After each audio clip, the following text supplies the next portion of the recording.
Okay, so we're here in Virginia City. I've actually wanted to come here for a long time, mainly to race the GP that's here, but I've never got to do that. So instead, come on GS's. So we're at the famous Bucket of Blood Saloon. Wonder what that means. But I don't know. Let's go check it out. Virginia City is a town in Nevada, southeast of Reno. It's home to Victorian buildings built in the 19th century. And you know me, a big fan of Bonanza, Tombstone, and all that other stuff. I love this kind of thing.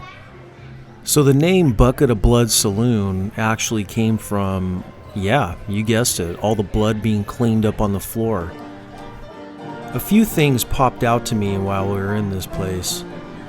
One was this window in the back of the building that had this really cool picturesque view. Hacienda Gabe almost thought it was a picture hanging on the wall. Then the second thing that intrigued me was this gigantic painting hanging towards the ceiling. It was a ship that was struggling in the ocean just offshore. I'm sure my wife would appreciate that hanging in our living room. We definitely could have spent a lot more time in this town. But we kind of wanted to get back to the High Sierras, the whole point of this trip. But Virginia City is definitely a place to check out and spend some time. Eager to get these BMW bikes tasting some dirt, we found some roads just outside of Virginia City. Ran into these old-looking maybe mine shafts or maybe homes. And that's what's cool about these bikes. You see a dirt road, just take it. And you end up finding stuff like this that's not even on any tourist map that you could find at a liquor store or a souvenir shop. One thing's for sure, I'm going to have to head back up here to northern Nevada and explore this area. There's just all kinds of things that I want to check out. Back on the highway, and boom, just like that, we're up at Lake Tahoe. I mean, look at that. I was so blown away on how huge Lake Tahoe actually is. I've always seen it on maps or maybe in books, but when you see it in person like this, it is really overwhelmingly beautiful. So the tunnel we just rode through is actually called Cave Rock, and there was a turnoff right after it. So me and Hacienda Gabe made a quick right just to get some first pictures of this beautiful scenery.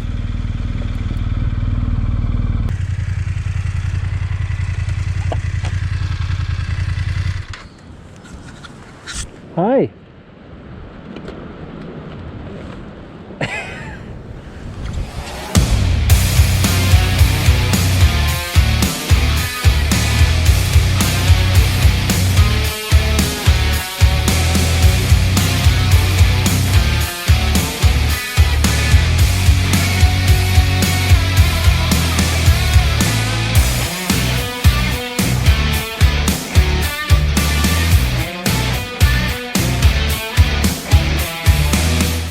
If you guys didn't know this already, the lake takes much of its color from the sky, reflecting it like a big deep mirror. During storms, the lake can look gray or even nearly black, but it's very clear.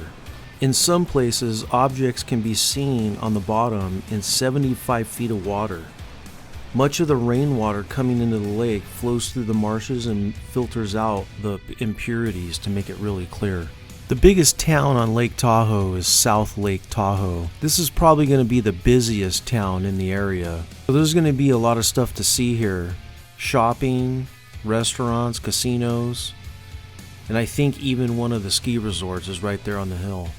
And if you've been living under a rock like I have about Lake Tahoe, I don't have to mention how packed it gets during the winter. That's where everybody comes up here and it takes on a whole new character. You have a jacuzzi? Right here, yeah. Oh. It says they have a hot tub. So always on the first ride, your gear is always a mess, but Gabe fully folded all his clothes and is getting situated. And I'm not. All my stuff's just kind of scattered. Check these out. This is like at the end of the ride right here. Okay, I'm up in Lake Tahoe, and what do I get? I get some chavito, paritas, hawthorn with chili. See, you're never all the way away from Baja. It's always here somewhere. You just got to bring it with you. So, I finally got some radios. Thanks, Crazy Mick. I got these on Amazon for $60. And if you go hurry, you'll be able to get them on Amazon, but they are outlawed.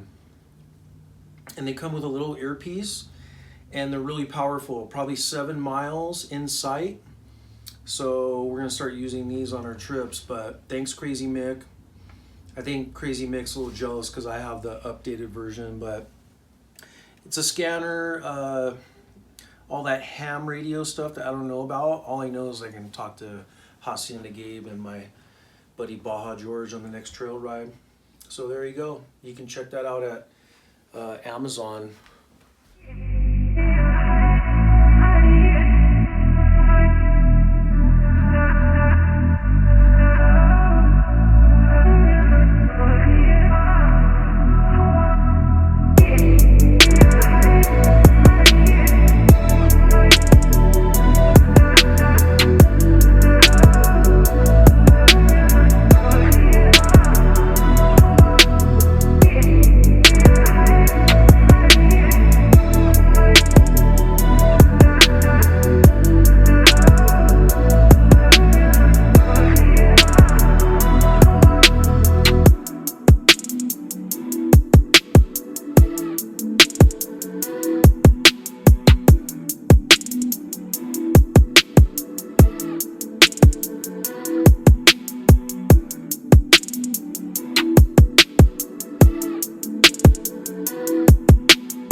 Before setting out onto the trails, it was time for some Lake Tahoe coffee.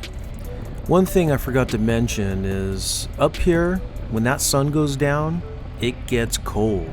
We were dealing with 30-degree weather at nighttime, and then in the morning, it would slowly work back up to like 70 degrees during the middle of the day. So make sure you come prepared if you're coming up here. The one thing that you want to make sure that you're wearing when you're riding these adventure bikes, you're covering more ground, more regions, and more climate changes.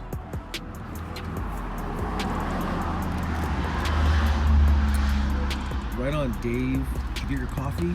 I love it. Date for this weekend. Hacienda Dave.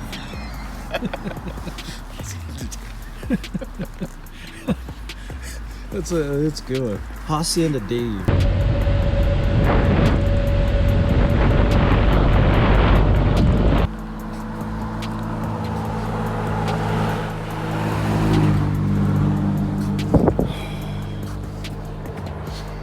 Hi, you having a good time?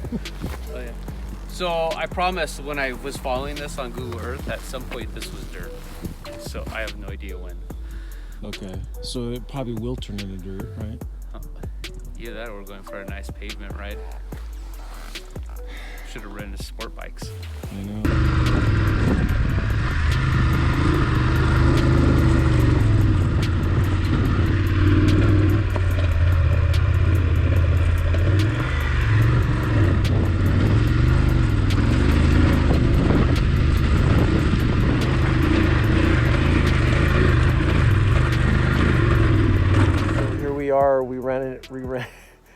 We ran into some closed gates, and